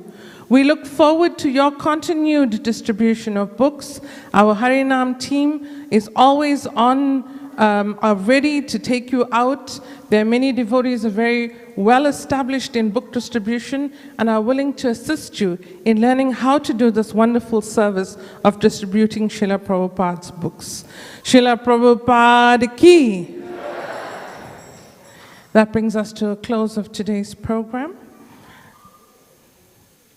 Raj, anything from you?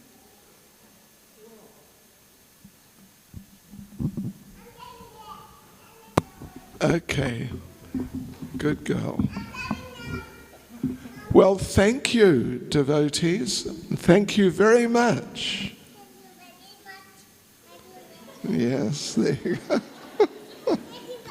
Haribol. Yeah, thank you, really. Lots. But thank you to all of you who, as Mataji said, some distributed, I suppose, just one book. But it all counts. We are changing the world person by person. We're not just, a mass production type of operation. Just wheel in thousands of people and they walk out with neck beads and chanting beads on their hands. It's much deeper than that. It's really much deeper than that. And Srila Prabhupada has presented these books, vast amounts of information. It's just completely incredible.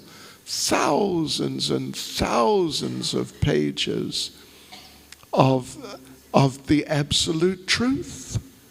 That's what it is.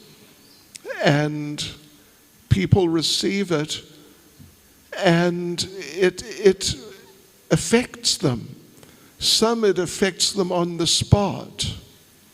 Some it affects them 10 years later or more, even perhaps next lifetime maybe. But Srila Prabhupada made that point very strongly. If they get a book, and if they read, Prabhupada said, if they read one page, their lives will be changed. If they read one sentence, their lives will be changed. Prabhupada said, if they read one word, just one word, their lives will be changed. They will be changed. It's such an incredible thing because it's pure transcendence. It means just on an actual different level, much higher level, and it works on that level. We are all transcendental beings at heart. We're all eternal spirit souls. But we're currently living within material bodies. And generally people are very, very much affected by the material bodies they have. I am a man. I am a woman. I'm old. I'm young. I'm some nationality. I'm another nationality. All these different ideas. And people, you could say, obsessed like that. They're just totally fixated. Heavily fixated at least. But these books are such that just by touching them, looking at them, what to speak of reading a little, what to speak of reading an entire book, it changes them. Ultimately, it changes them irrevocably. You can't go back. Yeah, it's like one of these operations. When you have it, you can't unhave it. You know? Yeah, it's permanent.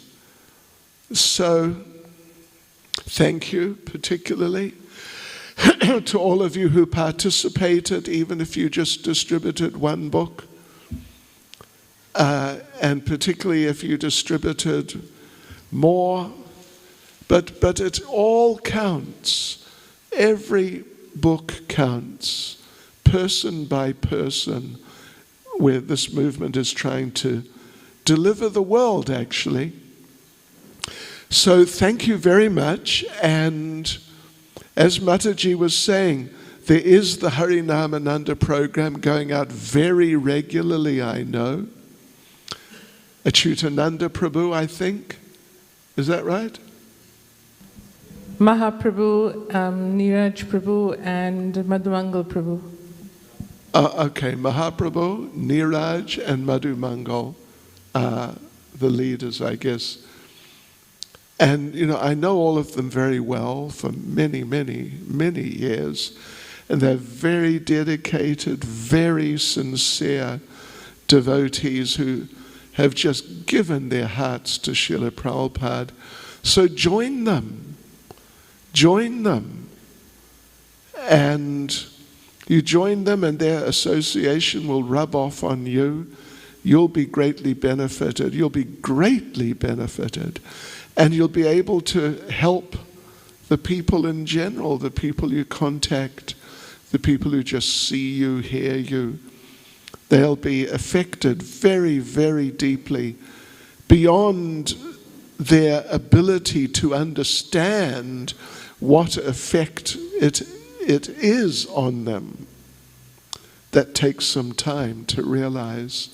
So please join them and let's really work hard to help the people of Phoenix. That's what this temple is for, of course.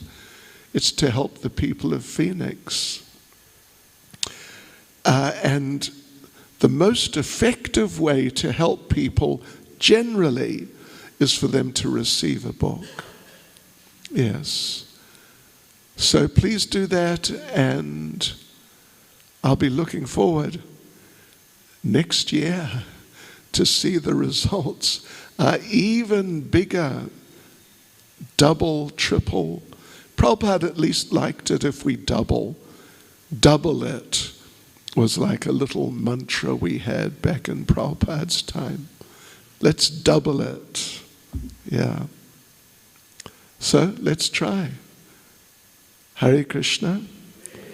Srila Prabhupada ki jai. Hare Krishna.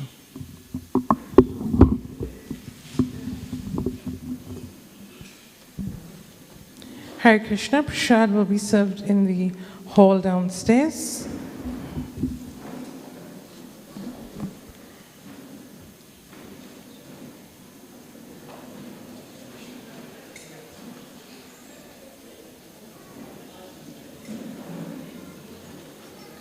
Hare Krishna.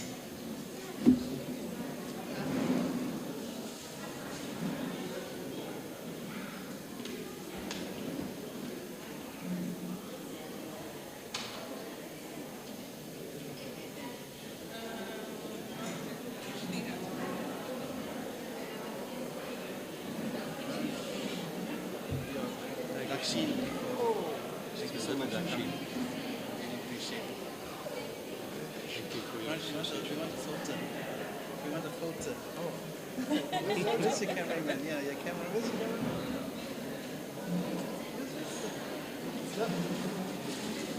Who's got a camera? Take a photo. Yes.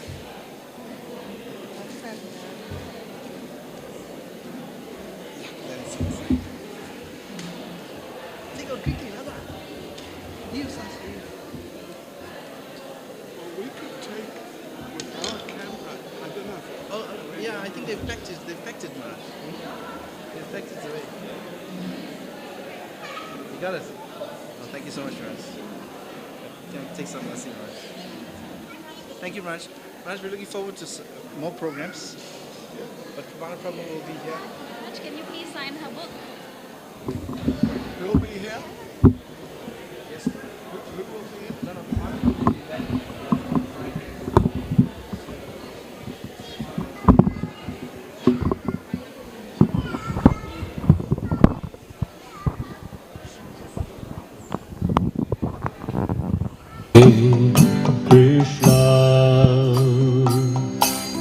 Krishna, Krishna, Hare Hare, Hare Rama, Hare Rama, Rama Rama, Hare Hare, Hare Krishna,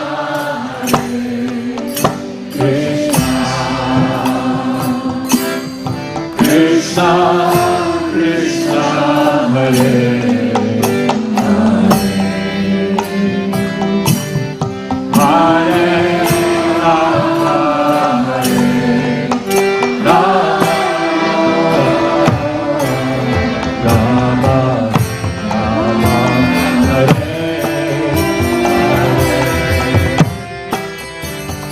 Hare Krishna, Hare Krishna, Krishna Krishna, Hare Hare, Hare Rama.